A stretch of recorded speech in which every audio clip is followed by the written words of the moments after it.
O Hamas perdeu várias dezenas de seus agentes mais bem treinados recentemente. Nas últimas 24 horas, ataques aéreos atingiram redutos remanescentes do grupo na faixa de Gaza e no Líbano. Agora, é apenas uma questão de tempo para que o cessar-fogo entre em colapso, mesmo com 3 semanas restantes para sua expiração oficial. O ministro da Defesa de Israel afirmou que, se Kizala não recuar ao norte do rio Lani, não haverá acordo e Israel agirá com força.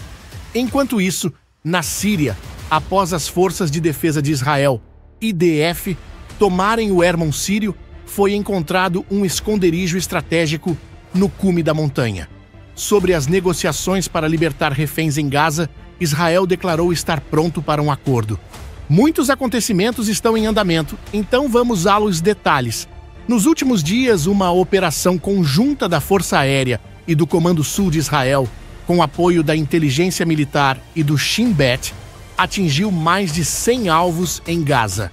Esses ataques resultaram na eliminação de dezenas de terroristas do Hamas, segundo as IDF e o Shin Bet. Locais de lançamento de foguetes e rotas subterrâneas usadas para a produção de armas foram destruídos, incluindo equipamentos para a fabricação de foguetes. Armas, munições e documentos também foram apreendidos e os túneis foram demolidos pelos engenheiros de combate israelenses. Além disso, as IDF e o Shin Bet intensificaram ataques contra líderes do ramo civil do Hamas, eliminando mais de 50 terroristas. Em um incidente relacionado, Zak Danon, comandante de uma unidade de foguetes da Jihad Islâmica Palestina no norte de Gaza, foi morto na semana passada. Antes de continuar, curta o vídeo e inscreva-se no canal. Isso nos ajuda a trazer conteúdos de qualidade e proteger o canal. Ative as notificações para não perder as principais notícias. Agora, vamos às notícias. De acordo com a declaração do porta-voz das Forças de Defesa de Israel, IDF, no domingo, um indivíduo envolvido no massacre de 7 de outubro conseguiu se infiltrar em território israelense. Durante a guerra, ele planejou e liderou emboscadas contra as IDF na área de Beit Lahia, na faixa de Gaza. Enquanto tentava executar outra emboscada, ele e um cúmplice foram identificados. As forças israelenses abriram fogo, resultando na morte do homem, enquanto o cúmplice se rendeu. Segundo o sistema de defesa, as informações usadas nessas operações vêm dos intensos esforços de inteligência do Shin Bet, coordenadores de campo e outros agentes que trabalham para conter o Hamas e enfraquecer seu controle sobre Gaza. Israel reconhece que o Hamas recruta jovens ao controlar o fornecimento de ajuda humanitária, como água e alimentos, essencial para a sobrevivência das famílias. Muitos jovens se juntam ao grupo como única alternativa para sustentar suas famílias. Além disso, o Hamas lucra vendendo ajuda humanitária destinada à população, usando o dinheiro para adquirir e contrabandear armas, continuando sua guerra contra Israel. O Shin Bet também está concentrando esforços no interrogatório de terroristas presos durante operações recentes. No último fim de semana, mais de 250 terroristas foram detidos no hospital Kamal Adwan e levados para interrogatórios. A defesa israelense afirma que informações valiosas estão sendo obtidas, incluindo detalhes sobre líderes de campo e outros envolvidos nas atrocidades de 7 de outubro. Esses dados têm sido cruciais para operações terrestres e para localizar corpos de reféns trazidos de Gaza para sepultamento em Israel.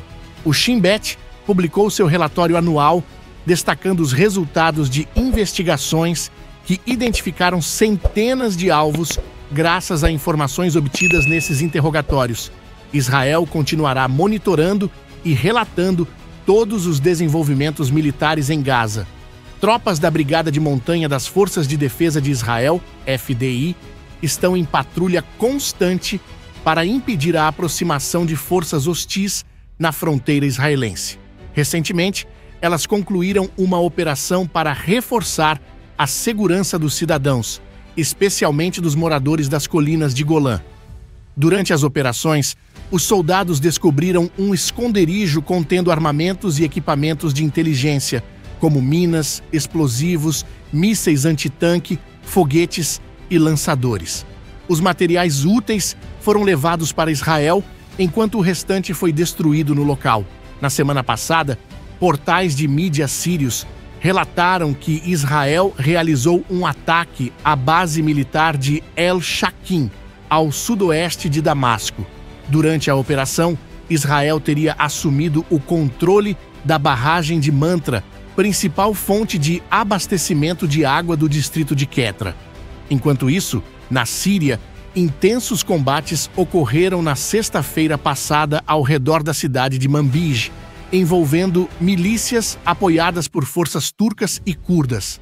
Após os confrontos, o portal Al Arabiya informou que os Estados Unidos aumentarão sua presença na região. No Líbano, a Força Aérea de Israel continua destruindo a infraestrutura terrorista. O cessar-fogo se transformou em uma trégua frágil, com apenas breves períodos de silêncio entre os combates. A questão agora não é se o acordo vai ruir, mas quando.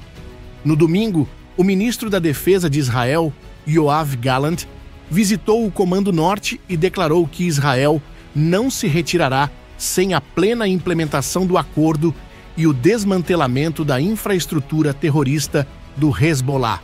Com as tensões crescentes e as constantes violações, os ataques a locais de lançamento de foguetes no sul do Líbano são um lembrete de que o cessar-fogo é extremamente instável. Os lançadores permaneceram operacionais até serem destruídos pelas Forças de Defesa de Israel, FDI. O jornal libanês El Akbar relatou que os Estados Unidos enviaram sinais firmes ao exército libanês, evidenciando a crescente falta de confiança internacional na capacidade do Líbano de implementar o acordo. Enquanto isso, o general americano Jasper Jeff continua monitorando e registrando violações, mas o Hezbollah não se intimida. Pelo contrário, a organização estabeleceu novos postos militares, desafiando abertamente a Resolução 1701 do Conselho de Segurança da ONU, apesar de suas declarações públicas de comprometimento com o cessar-fogo. Essa situação levanta a questão inevitável: por quanto tempo Israel poderá se conter? Está cada vez mais claro que as FDI precisarão manter sua presença no sul do Líbano, além do prazo inicial de 60 dias do cessar-fogo.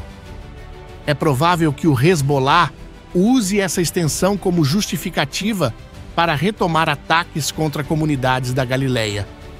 Especialistas acreditam que esse cenário visa forçar Israel a tomar decisões difíceis, responder com força e ampliar os ataques, mesmo com o risco de um confronto total. Durante nossa visita ao norte para reportagens, conversamos com moradores da Galileia. Muitos disseram que, desde o início do cessar-fogo no final de novembro, têm desfrutado de relativa calma. Escolas e negócios reabriram e as rotinas diárias estão se normalizando. No entanto, o medo de novos ataques com foguetes paira sobre eles. A situação é contraditória. O Hezbollah, que se apresenta como defensor do Líbano, está levando o país a um caminho de colisão, colocando civis de ambos os lados da fronteira em risco.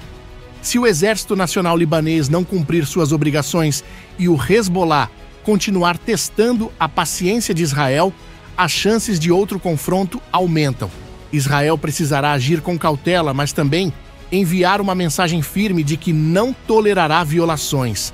A única forma de alcançar segurança é manter as linhas vermelhas e não ceder diante de uma organização terrorista que constantemente quebra os acordos.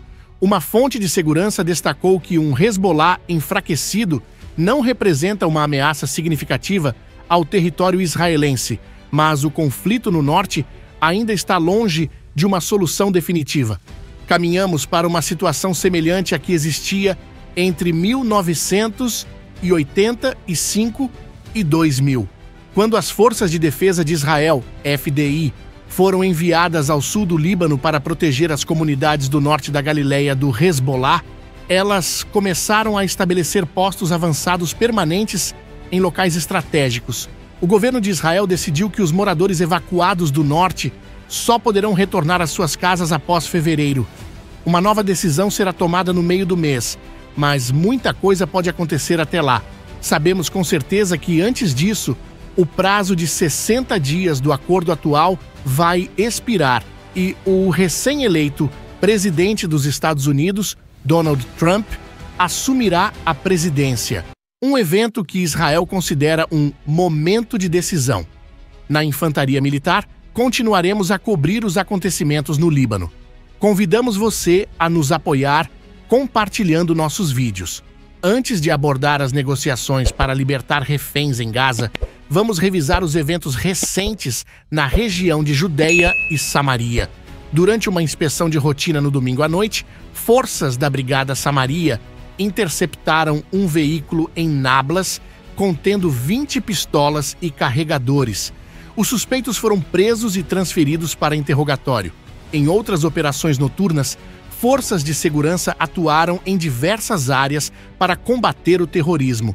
Na vila de Miton, eliminaram um terrorista armado, apreenderam 4 armas, dinheiro ligado ao terrorismo e destruíram um laboratório de explosivos. Na área da Brigada Udai, 8 suspeitos foram presos e armas foram confiscadas, sem baixas para as forças israelenses. Agora sobre o acordo de reféns. Segundo um relatório da BBC, o Hamas divulgou uma nova lista de 34 reféns que podem ser libertados. A lista inclui 10 mulheres, 11 idosos e as crianças da família Bibas, embora não tenha sido esclarecido se estão vivos ou mortos. O Hamas descreveu isso como uma intervenção humanitária, exigindo um cessar-fogo temporário em troca. Israel, no entanto, exige confirmação do estado dos reféns, especialmente daqueles classificados como doentes. Anteriormente, o Hamas alegou, sem provas, que as crianças Bibas e sua mãe foram mortas em um ataque aéreo israelense. Enquanto isso, o portal saudita El Sharq afirmou ter obtido a lista enviada por Israel ao Hamas, que o grupo teria aprovado. Esta lista não inclui soldados israelenses, cidadãos oficialmente considerados falecidos ou reféns com provas recentes de vida. Há informações de que inclui pessoas com cidadania americana, mas não há clareza sobre quantos estão vivos. O Hamas declarou que precisa de um cessar-fogo prolongado para avaliar a situação dos reféns.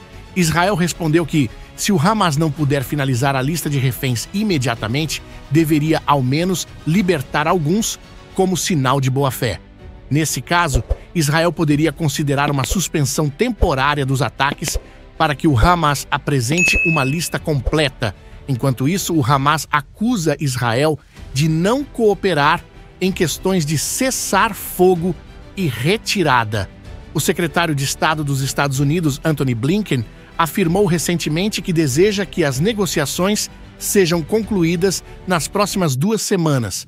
Ele demonstrou confiança de que um cessar-fogo pode ser alcançado, destacando que mediadores americanos e árabes intensificaram seus esforços nos últimos dias.